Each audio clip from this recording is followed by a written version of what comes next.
अस्सलामुअलैकुम। आज मैं आपको बुक D2 जिसका चैप्टर 7 है उसकी एक्सरसाइज 7C का क्वेश्चन 1 कराऊंगी। क्वेश्चन 1 हम रीड करते हैं।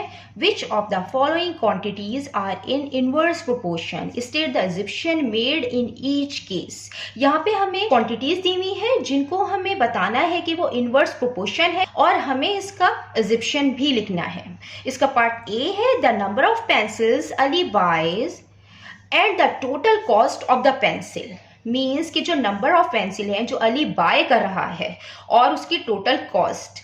अगर ज़्यादा number of pencils Ali buy करेगा तो उसकी कॉस्ट भी ज़्यादा होगी, और अगर कम पेंसिल अली बाय करेगा तो उसकी कॉस्ट भी कम होगी। मीन्स कि अगर एक चीज़ बढ़ रही है, एक क्वांटिटी बढ़ रही है, तो दूसरी क्वांटिटी भी उसके साथ इंक्रीज हो रही है। अगर यहाँ पे पेंसिल है, अली बाय कर रहा है, अगर ज्यादा पेंसिल वो बाय करेगा तो उसकी कॉस्ट भी ज्यादा होगी। मीन्स के एक क्वांटिटी इंक्रीज हो रही है तो दूसरी क्वांटिटी भी इंक्रीज हो रही है। जब एक क्वांटिटी इंक्रीज हो तो दूसरी क्वांटिटी भी उसके साथ इंक्रीज हो, तो दोनों क्वांटिटीज का जो रिलेशन होता है हम उसको कहते हैं कि ये डायरेक्ट प्रोपोर्शन है। तो हम यहाँ पे लिख देते हैं the number of pencils Ali buy are directly proportional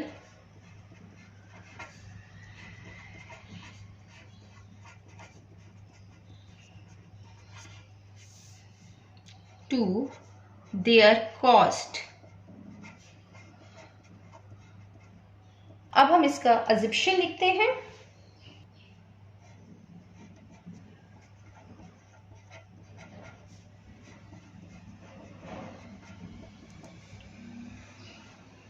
assumption means कि हम फर्ज कर रहे हैं कि तमाम पेंसिल्स जो है वो आइडेंटिकल होनी चाहिए। अगर पेंसिल्स डिफरेंट क्वालिटी की होंगी तो मीन्स कि उनकी कॉस्ट भी चेंज होगी। यहाँ हम ये अजम्पशन कर रहे हैं कि all quantities are identical, so the cost of each pencil same.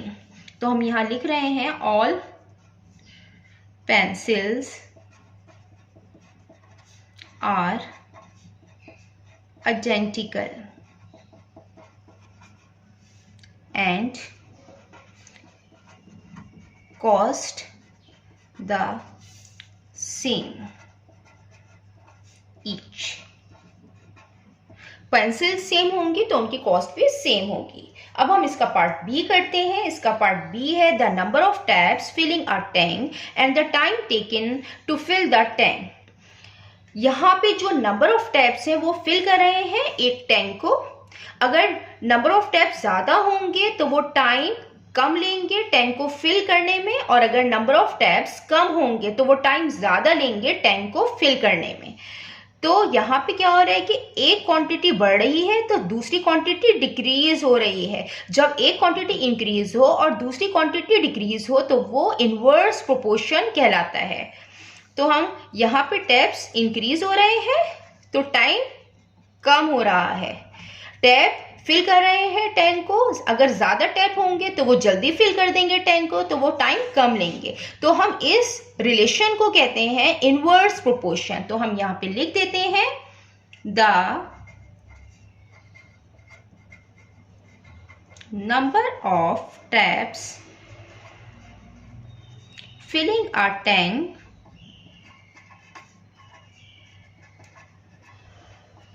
Are inversely proportional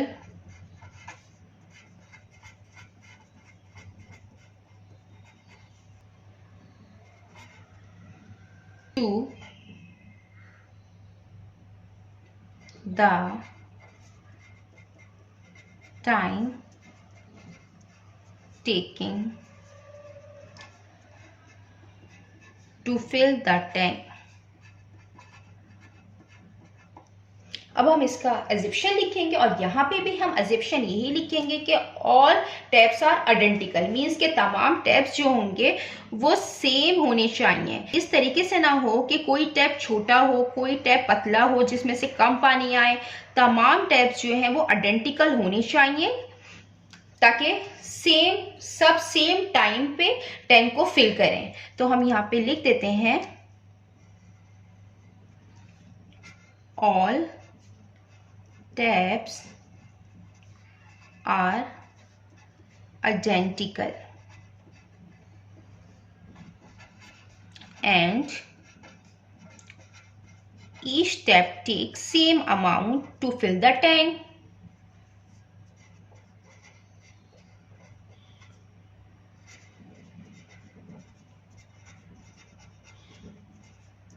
Same time to fill the tank.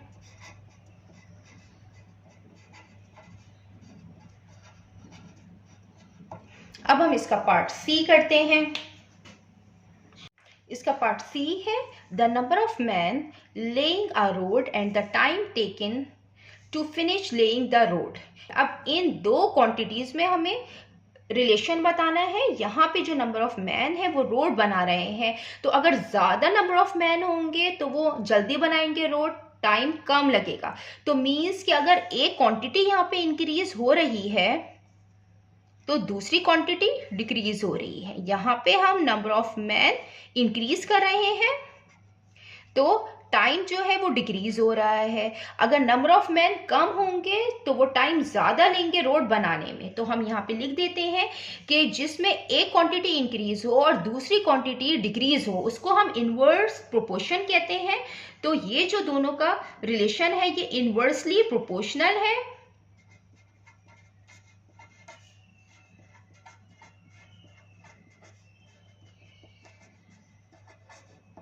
अब हम इसका अजम्पशन लिखते हैं।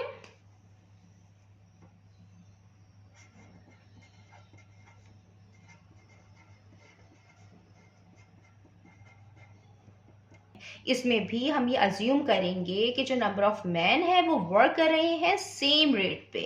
ये नहीं होगा कि एक मैन जो है वो कम काम कर रहा है और एक मैन जो है वो ज्यादा काम कर रहा है। तो तमाम मैन जो है वो वर्क करेंगे सब एक जैसा सेम रेट पे। तो हम यहाँ पे लिख देते हैं all man work at the same rate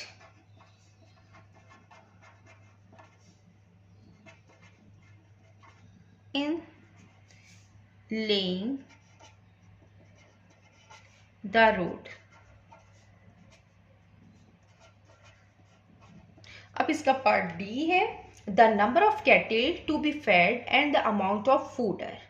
इसमें नंबर ऑफ कैटल है जो खा रही हैं फूडर। अगर नंबर ऑफ कैटल ज्यादा होंगी तो वो फूडर ज्यादा अमाउंट में खाएंगी और अगर नंबर ऑफ कैटल कम होंगी तो वो फूडर कम अमाउंट में कंज्यूम होगा। तो इसमें यह है कि अगर एक क्वांटिटी जो है वो इंक्रीज हो रही है तो दूसरी क्वांटिटी भी उसके साथ इंक्रीज होगी। कि अगर नंबर ऑफ कैटल हम इंक्रीज कर रहे हैं तो हमें अमाउंट ऑफ फूडर भी इंक्रीज करना पड़ेगा। इसमें हम एक क्वांटिटी इंक्रीज कर रहे हैं कैटल की तो दूसरी क्वांटिटी भी इंक्रीज होगी। दोनों के दरमियान में रिलेशन है ये डायरेक्टली प्रोपोर्शनल है। तो हम यहाँ पे लिख देते हैं the number of cattle to be fed are directly proportional to the amount of fodder.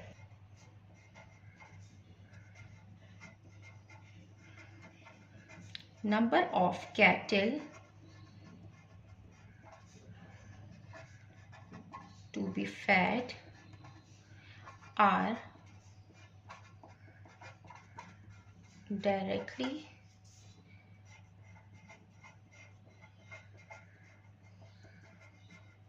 proportional to the amount of fooder।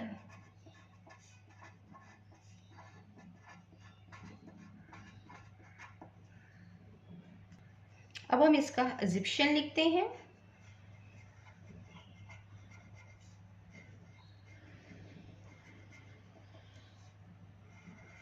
हम इसमें ये अज्यूम करेंगे कि जो नंबर ऑफ कैटल है इसके अंदर से हर कैटल जो है वो सेम अमाउंट का फूडर खाएगी। ये नहीं होगा कि कोई कम खा रही है कोई ज्यादा खा रही है। तो हम यहाँ लिख देते हैं all the cattle all the cattle eat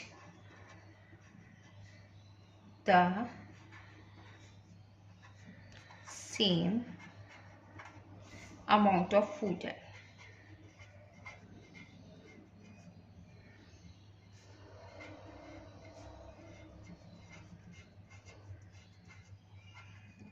इसका पार्ट ई सेम इसी तरीके से होगा, ट्राई कीजिएगा।